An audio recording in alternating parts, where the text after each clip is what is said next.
जैसे कि शारीरिक, मानसिक, आर्थिक, पारिवारिक, सामाजिक, आध्यात्मिक ऐसे क्षेत्र में सुख की इच्छा रखता है। हर इंसान को बहुत अच्छे से पता है कि यह जीवन सिर्फ आनंद और सुख भोगने के लिए ही मिला है। लेकिन सबसे बड़ी और रोचक बात यह है कि आखिर ये सारे सुख चाहिए किसको? यदि मुझे चाहिए मतलब किसे चाहिए? आखिर मैं कौन हूं? मेरा अस्तित्व क्या है? अगर मुझे सुख चाहिए तो मुझे मेरे सत्य स्वरूप में आना पड़ेगा। मैं कौन हूं? इस स्वरूप में मुझे निरंतर रहना पड़ेगा। फिर मैं जो चाहता हूं वह हर बात मेरे पास होगी। मेरे हर संकल्प पूरे होंगे।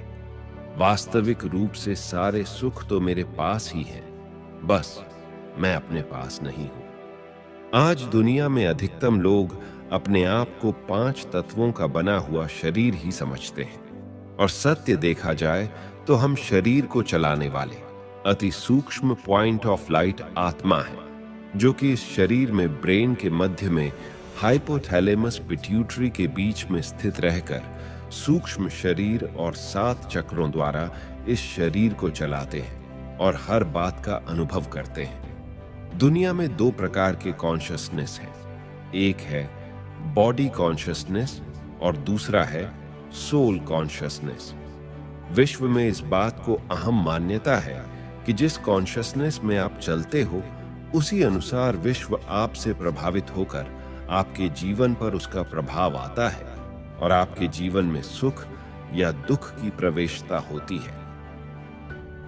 बॉडी कॉन्शसनेस मतलब अपने आप को प्रकृति समझना, और प्रकृति समझने के कारण प्रकृति के सारे दुखों का अनुभव आपको होना शुरू होता है और आपका जीवन दुखों से भरपूर होता है।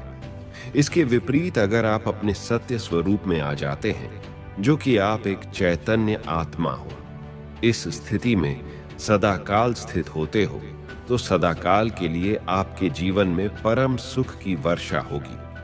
आज की प्रस्तुति में हम ये समझेंगे कि आत्मा का इस शरीर के साथ क्या संबंध है, उसका स्वरूप कैसा है, शरीर में कहां रहती है तथा कहां से आती है और कहां जाती है, इस संसार में क्यों आई और क्या उसे मोक्ष मिल सकता है या नहीं।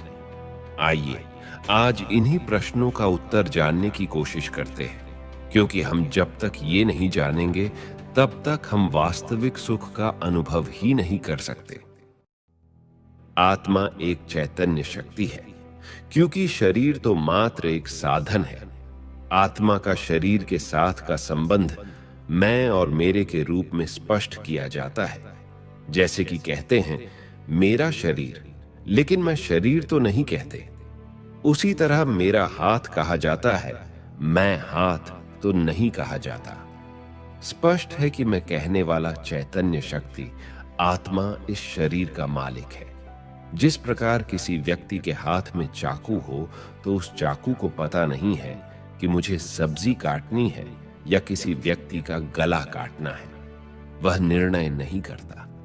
उसी तरह उस चाकू का प्रयोग करने वाले हाथ भी यह नहीं सोचते कि मुझे इससे कोई सब्जी काटनी है या किसी व्यक्ति को मारना है, क्योंकि हाथ भी चाकू की तरह एक साधन है।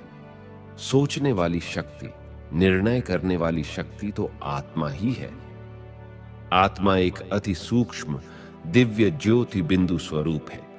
इसलिए व्यक्ति जब शरीर छोड़ता है तो दीपक जलाते हैं, अर्थात शरीर में स्थित चैतन्य ज्योति के यादगार स्वरूप ज्योति जगाते हैं। शरीर में आत्मा का निवास स्थान कहाँ है? दुनिया में आत्मा के शरीर में निवास के विषय में कई प्रकार की मान्यताएं हैं। जैसे कई लोग यह मानते हैं कि आत्मा हृदय में रहती है, लेकिन जब ऑपरेशन करके हृदय प्रत्यारोपण किया जाता है तो सवाल उठता है कि उस वक्त आत्मा कहाँ रहती है। कई कहते हैं कि आत्मा सारे शरीर में भ्रमण करती है। अब एक ही व्यक्ति एक ही समय में सुन भी रहा है, देख भी रहा है, बोल भी रहा है, हाथ भी हिला रहा है और चल भी रहा है, तो उस वक्त आत्मा कहाँ रहती है? इससे स्पष्ट है कि आत्मा का एक निश्चित स्थान होना चाहिए। अतः जिस तरह गाड़ी में ड्राइवर का एक निश्चित स्थान होता है जहां बैठकर वह पूरी गाड़ी को कंट्रोल करता है, ठीक इसी प्रकार मस्तिष्क पूरे शरीर को नियंत्रण करने वाला स्थान होता है। अतः आत्मा भी मस्तिष्क एवं स्नायु तंत्र के द्वारा शरीर की सभी कर्मेंद्रियों एवं ज्ञानेंद्रियों पर नियंत्रण रखती है। मेडिकल साइंस के द्वारा भी यह प्रमाणित किया गया है कि हाइपोथैलेमस और पिट्यूटरी ग्लैंड के बीच में आत्मा निवास करती है। इसीलिए व्यक्ति जब अपने भाग्य की बात करता है तब वह अपना हाथ मस्तक पर फेरता है। यानी भाग्य शरीर में नहीं है, परंतु आत्मा भाग्य लेकर आती है और लेकर जाती है।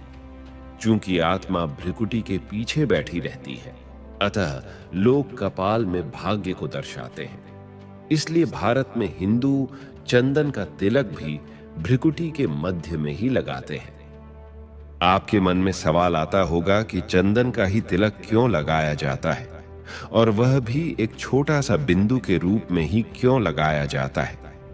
इसका कारण यह है कि आत्मा का स्वरूप अति सूक्ष्म बिंदु है। चंदन का रंग सुनहरा होता है।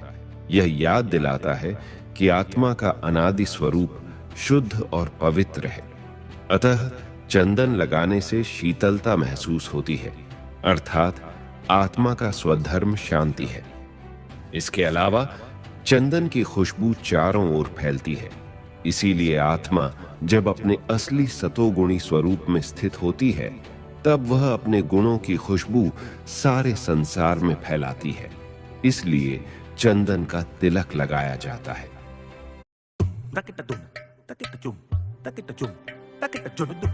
जन जन की आंख, इसलिए चंदन का तिलक लगाया जाता है।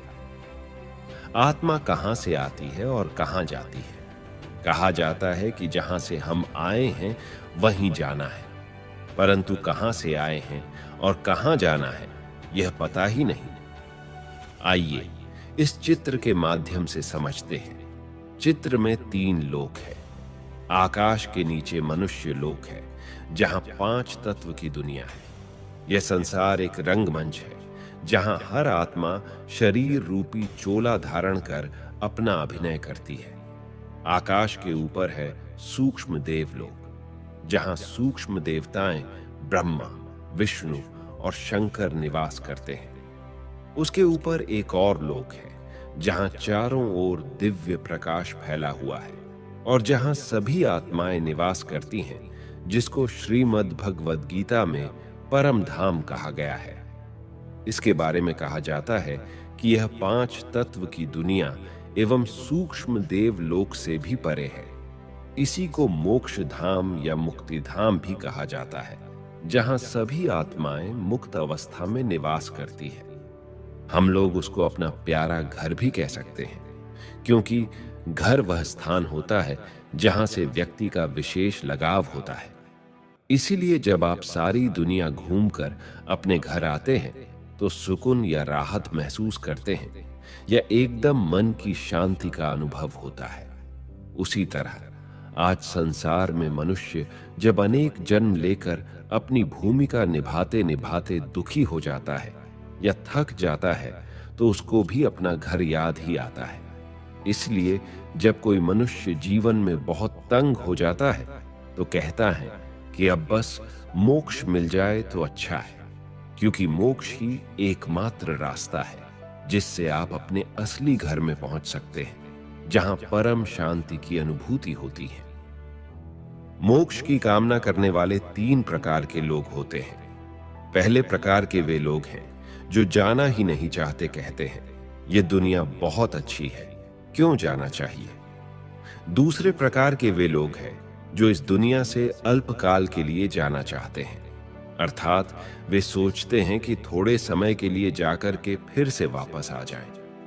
और तीसरे वे लोग हैं जो सदा काल के लिए मोक्ष प्राप्त करना चाहते हैं, क्योंकि ऐसे व्यक्ति इस दुनिया में दोबारा आना ही नहीं चाहते, परंतु आत्मा में इतनी क्षमता और योग्यता है कि मोक्ष के बाद परम धाम में बैठने के लिए नहीं है, इसलिए परमात्मा ने यह दुनिया बनाई है ताकि आत्माएं अपनी योग्यताओं और क्षमताओं का उपयोग कर सके और उसके फल को अनुभव कर सके। जब कोई उसे सकारात्मक दिशा में लगाकर उसका सुख, खुशी और आनंद आदि का अनुभव करता है तो वह अनुभव मोक्ष में बैठने पर भी नहीं होता। जिस तरह दिन के बाद रात्रि आती है तब क्षणिक ही सही परंतु कुछ पल के लिए विश्राम तो लेना ही पड़ता है, क्योंकि कोई भी क्रिया बिना रुके निरंतर नहीं चल सकती। उसी तरह संसार का यह आवागमन का खेल भी निरंतर नहीं चलता। एक समय आता है जब कुछ समय के लिए अवकाश लेना ही पड़ता है। सृष्टि रंगमंच पर अपना पाठ निभाने के पश्चात हमें भी लौटना पड़ता है। फिर निश्चित समय पर आत्माएं धीरे धीरे वापस लौटकर पुनः सक्रिय रूप से अपनी भूमिका निभाती हैं।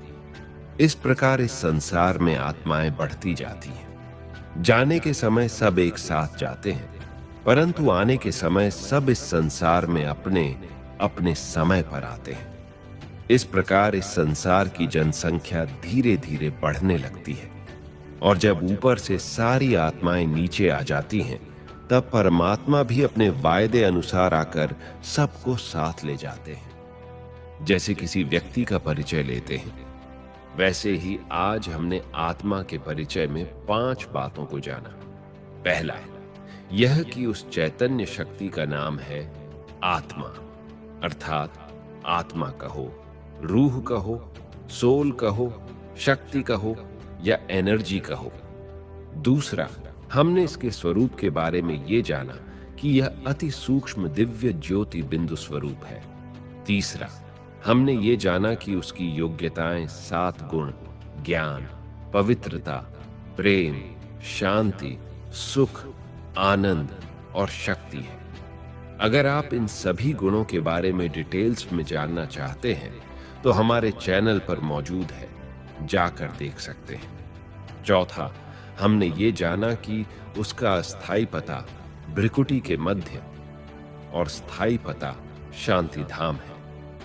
और 5वां, हमने ये जाना कि उसका वर्तमान कार्य है 7 गुणों से स्वयं को संपन्न बनाकर अपने